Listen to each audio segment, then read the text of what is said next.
那么在2000多年前，有这样的一位我们称为圣人的佛陀出生了。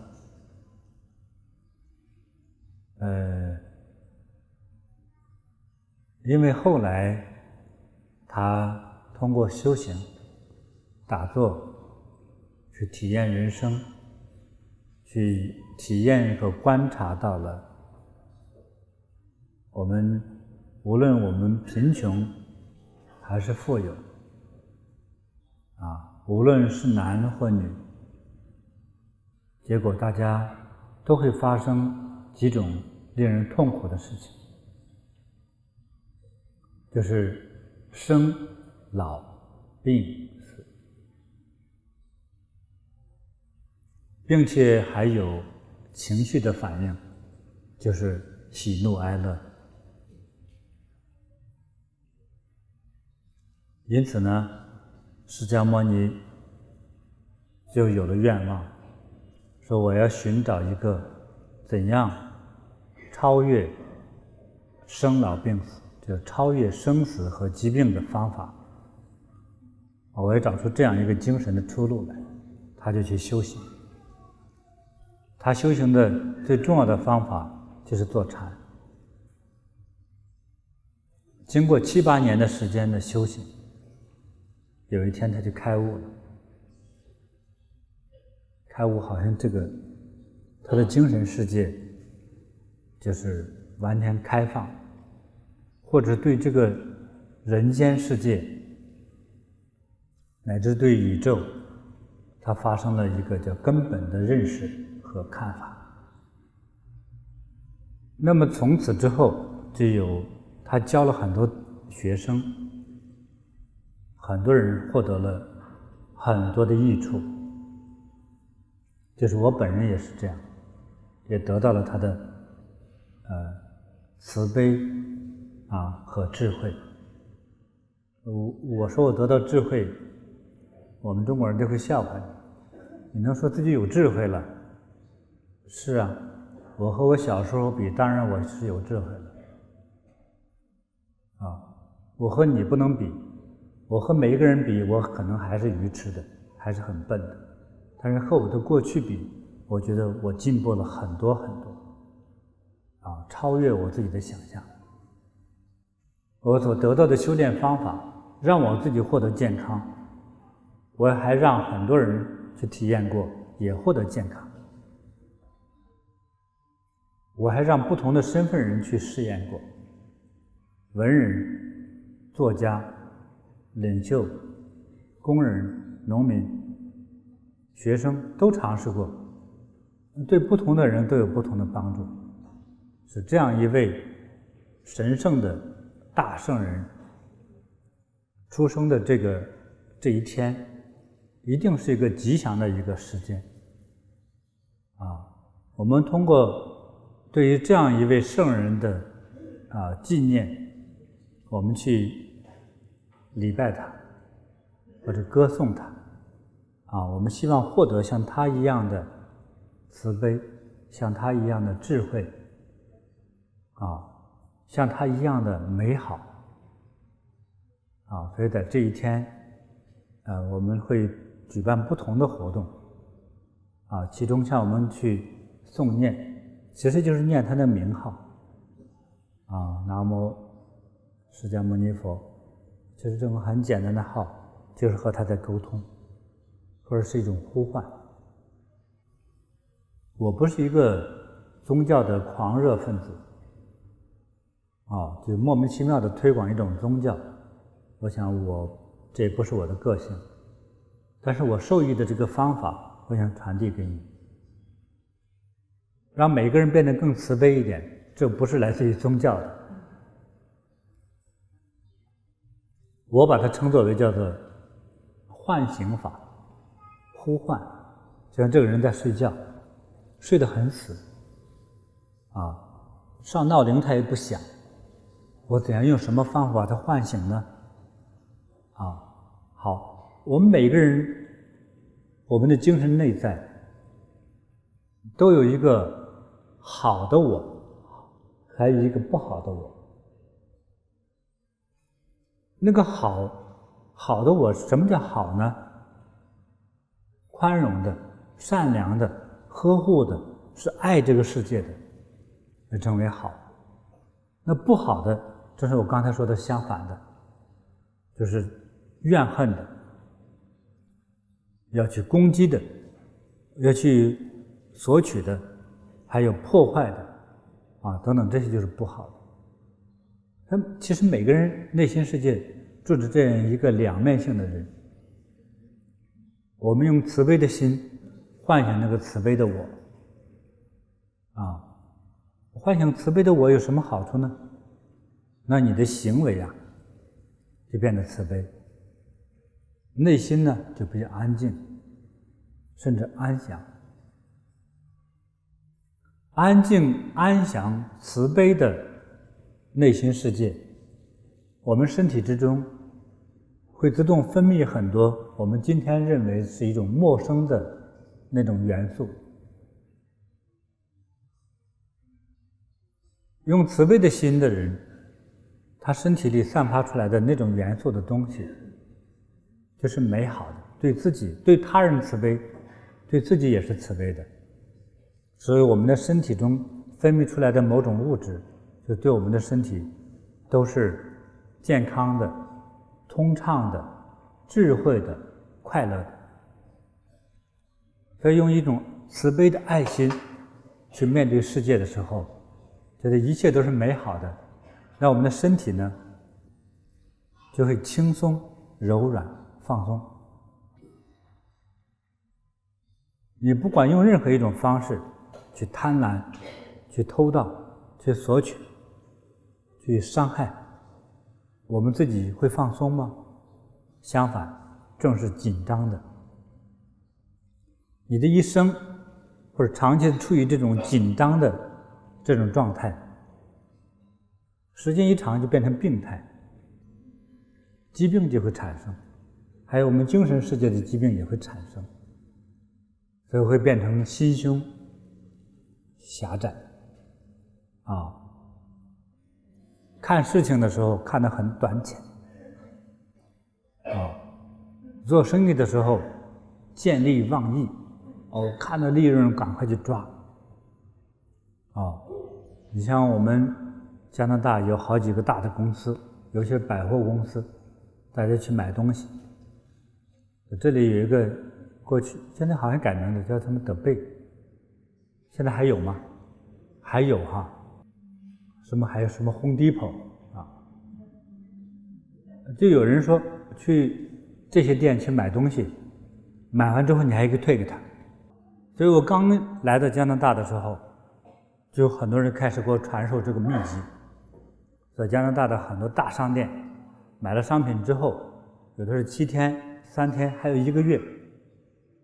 可以退。他们说这个Home Depot买了那个工具你还可以退。我正好需要买个梯子，上房的梯子，我就买了。买了之后呢，我就爬房顶。我本来其实爬房顶爬一次把树叶掏一下就可以了，结果我就爬呀，太痛快了。这个梯子我不用花钱，过2天我就退掉了。我就爬起来没完一不小心从房顶上咕咚掉下来了，幸亏练过没摔着我也是7、8天之后我就退梯子我也心里很矛盾，很害怕，万一不退怎么办呢？就是在 Richmond Home Depot 我就退了，而且真拿到钱了，所以大家可以试试去，好吧？有一个 mall 里头有一个华人的店，杂货，我就买一些晾衣服的架子塑料的那小盆子之类的。买货的时候可热情了我觉得老板娘比我丈母娘还好使。这些怎么可遇到亲人了呢？等于我还没晾衣服，架子已经坏了，是铝合金做的，架子就坏了。这怎么办呢？我去找我那个亲人退货吧。我提这一袋的东西，一找他那个脸变脸。所以我的亲人不是亲人，像仇人一样。我说对不起啊，我来退货。退货不退，为什么退货？我说我还没用就坏了。东西哪有不坏的东西啊？他就跟我说，你懂道理吗？我说我不太懂道理。他说佛说有生就有灭。妈呀，他在这等着我这句话。这个人还读过佛经，还有生就有灭。是啊，既然这个道理都在这里，你退什么货呀？他说的我这个痛快劲儿，我就自己提着那个架子回来了。我说不是不好的，是可以退换的嘛。你仔细看，我的柜台下面有一个条子，写着不退货。他给我指的时候，我用我的真功夫才看见是那几个字，真的是太小了，而且贴在一个特别不起眼的地方，说不准退货。哎呀，好，这种行为呢，就是见利忘义，他没有跨过一个时空看，就是我们中国的北方人讲的一锤子买卖，仅仅这一次，不但不会成为客户，反而会成为仇人。就是我再也永远我也不会去你那个店再买货。当然我买的不是特别贵重的商品，但是我知道这个人的这里不好，我就不要再去了。可是之前退过货的2个商店，我买类似的东西，我一定要跑到他家店里买，而且我不会故意的退货。我们都是有良心的人，他真有质量问题退货，而且没有质量问题也可以退货，就是叫没有理由的退货，也都是可以的。我觉得这个老板好人。我觉得西方人里头，他们也学到相关的这种宽容慈悲的哲学。你看，你做生意能做大生意，根本不给退货的小商店呢，他永远都不会成为大商人。这个大字，大和好字与他没有关系。我说这是不会做生意的人。所以你看我们学这些道理多么重要啊！从一个见利忘义的小人、贪婪的小人、吝啬鬼，经过一个学习之后，可以成为君子，可以成为宽容的人，有一个大事业心的人，博爱的人，这种人做事容易成功，也商人能赚到大钱。只有斤斤计较的人才不会赚到大钱。所以这就是我们学习佛法之中学习那个智慧的部分，就是这么实用。我只是举一点例子当然不一定说我获得智慧都是从佛法里来，从很多方面都可能能获得。但是我们作为东方人，可能最有机会的学习佛法。像在中国古代有很多哲学家，但是有些我看不懂有些觉得我不知道怎么去使用。释迦牟尼佛讲的道理，我就看得懂听得懂，就能够拿过来使用比较好。所以大家在这个跟着念佛的时候，你是诵念这个佛陀的名字，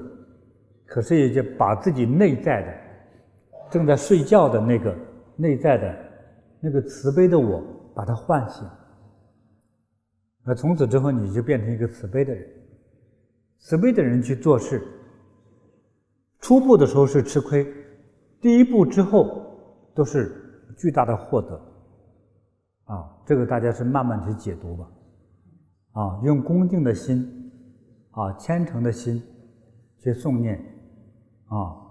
佛陀的智慧会变成自己的智慧，佛陀的智慧变成我的智慧，佛陀放出来的光明把我的身体、精神照亮，我就获得他的智慧。要有这样的一种想法，可能对我们是有帮助的。比方说沐浴佛陀，沐浴其实就是清洗、洗澡的意思。沐浴佛陀的时候，就想到在沐浴自己的身体。我刚才在沐浴佛陀的时候，我是想到的，先是祝愿天下一切人都能吉祥健康，祝愿菩提通修，全家人人都健康长寿。无论我们的行为有没有做，先心中有了一种慈悲和博爱的心，我想我们很多都会改变，都会这个世界变得更加美好。我看我们那个新加坡禅堂他们组织了很多新加坡的同修去印度尼西亚那些像贫民窟一样的那个孤儿院里头，真有很多孤儿，不是假的，真的孤儿他们的卫生饮食都是问题，很严重。他去帮忙去修理送衣服，送读书的这些用具去帮那里的老人院有的是没有子女养活，有的是子女不知道去哪里了，反正老人在这没人管，没有生活能力。我们去派我们的同修去帮助他们，给他们洗澡、讲故事、做好吃的饭给他们为他们开心，洗头、剪指甲、去按摩他们都非常开心的。所以我们同修刚去的时候，这些老人们这样很疑惑地看着他们。到后来我们同修在离开的时候，老人家都不舍不得让他们离开他们做了很多这个事情那我们的菩提禅修还有我本人会在马来西亚、印度尼西亚、台湾还有香港去发现，就是我本人还要做的一件事情是找几位年长的父母养一养，孝敬孝敬有些老人家孩子跑得远远的没人管，或者根本就没有孩子照顾，我们要找到是真实这个情况的，我们花一点力气去养养他们，就算一点点爱心吧。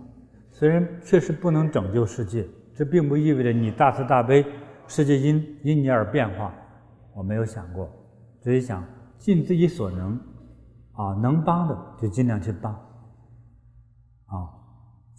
也希望大家如果你乐意的话，和我一起帮他们，好不好？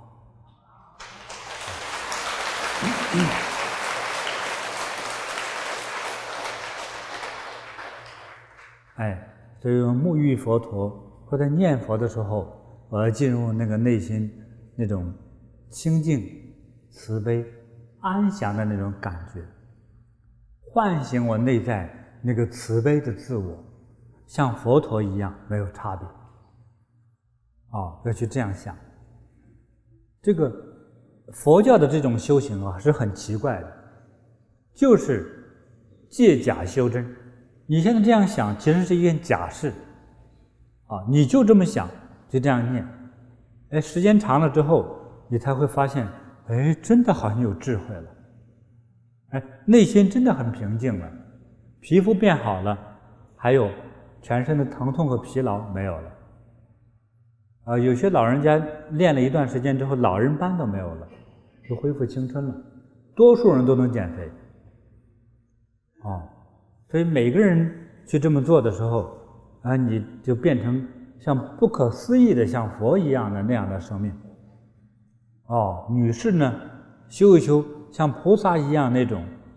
那样一切的美好就灌注在一个女性的身上，是不是美丽、大方、睿智、慈母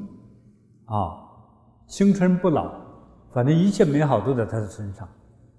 你要去和他感应就这样修，试一试看。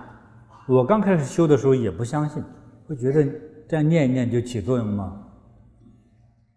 我这样念一念世界会改变吗？真的会，试一试有的人念念之后一会儿那个皮肤就变得光滑了。你现在搓一搓手，你的手的感觉，等念10分钟之后，你再搓一搓手，就是不一样的我先把手在衣服上擦干净擦一擦。好，现在手上的感觉我们在念的时候有个方法，合十。你不要有任何一个需求去念，你别求别人，好吧？歌颂赞美的心去念，试一试。而且呢，很多人念完之后你的眼睛越来越亮有个老人家，去年的在温哥华有一位老人家，他的眼睛看事情模糊，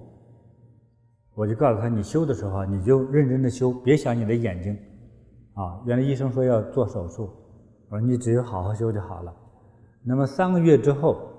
他们托人告诉我，他眼睛现在很亮很亮，因为他东北人，他描述自己，我的眼睛贼亮贼亮的了，就是不用做手术了，就很亮。因为在诵念的时候流出很多眼泪，流的眼泪就摸起来黏黏的，就好像他那个白内障的东西融化了一样，变成很黏的液体，所以眼睛很明亮你明亮的眼神的话，那多好看啊！模糊的眼神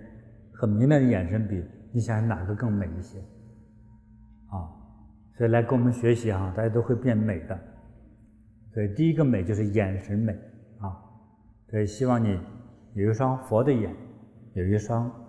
观世音菩萨的眼睛。好，我们开始诵念了